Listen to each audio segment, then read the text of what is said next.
TGIT! Today is Thursday, which in a summer school week makes it like Friday. Whoop, whoop. Today's soundtrack is brought to you by the maintenance guys who decided to power wash the outside of the apartment building today. Let's go! Woo! Alright, so this week we are wrapping up with our little mini baby unit, What is the Text About? Looking at central idea. Yesterday, we started the process of chunking your life. First, you gotta do the truffle shuffle. Come on! Do it! Come on! Do it!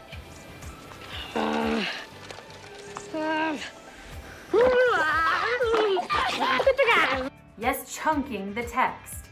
And we took our excerpt about Harriet Tubman and we broke it into these little nuggets and we pulled it apart into these little chunks and we pulled it apart like a Twizzler pull and peel and we pulled it apart like a string cheese. Alright, I get it!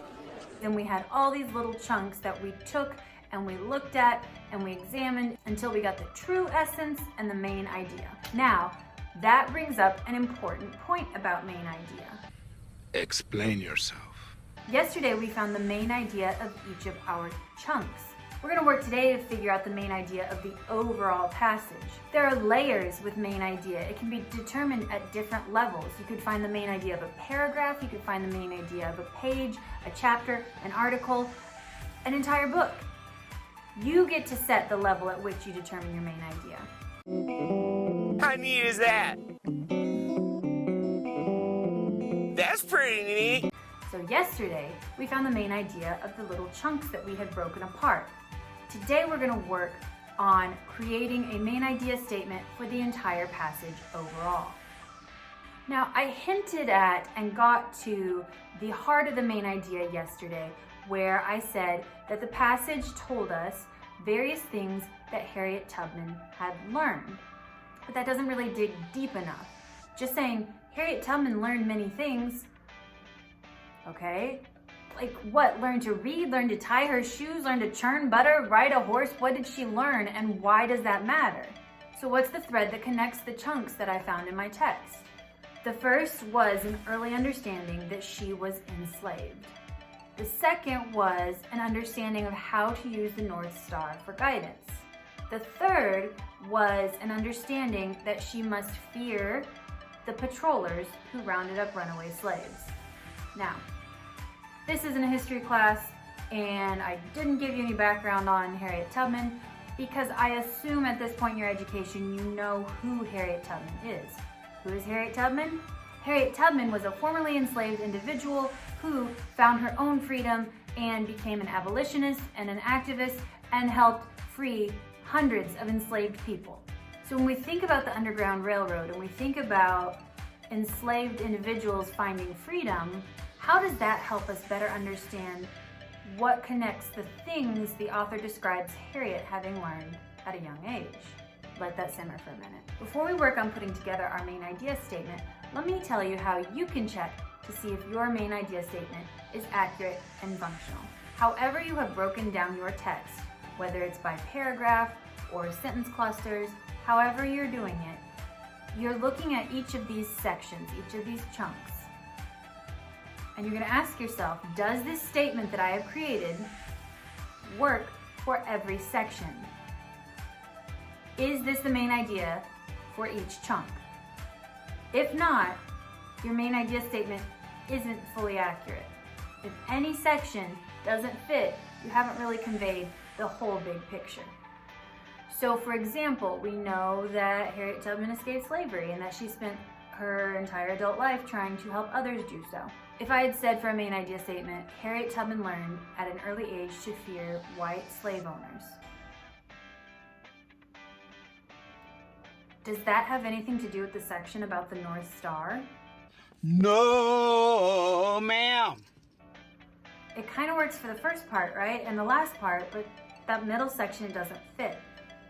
If I said at an early age, Harriet Tubman learned many skills and tools to help her escape slavery, that super duper fits with the second chunk and even a little bit with the third chunk. But it doesn't really fit with the first chunk. When wording your main idea statement, you just want to be careful and intentional to make sure that it is reflective of the entire passage you're looking at. So for this example, I think an appropriate main idea statement might be, hold on, let me write it down. I should have written it down in the first place. Warning, this will be wordy because I'm an English teacher and I love words and I always write too much. At an early age, Harriet Tubman understood the system of slavery and began acquiring knowledge that would help her future endeavors. Now, I clearly did add a little bit of my background knowledge into that, but it does ring true for every single chunk of the text, correct?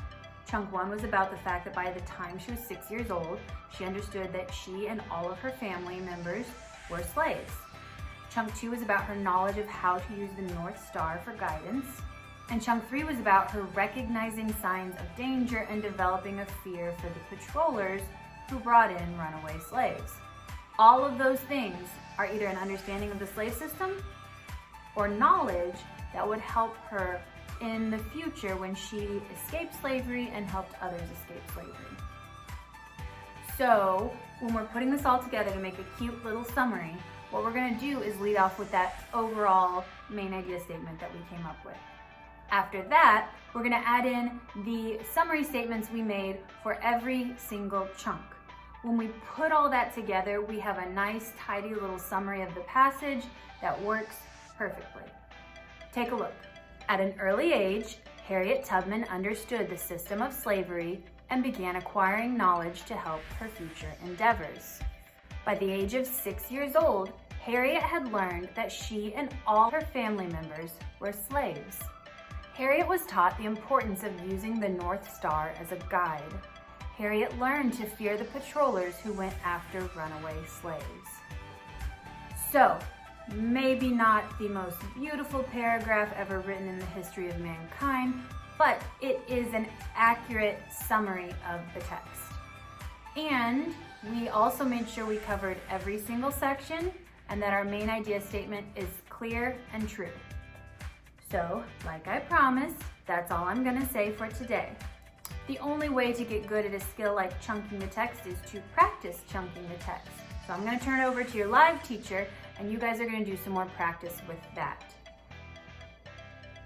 Go chunk! I got it! I got it! I got it! I don't got it.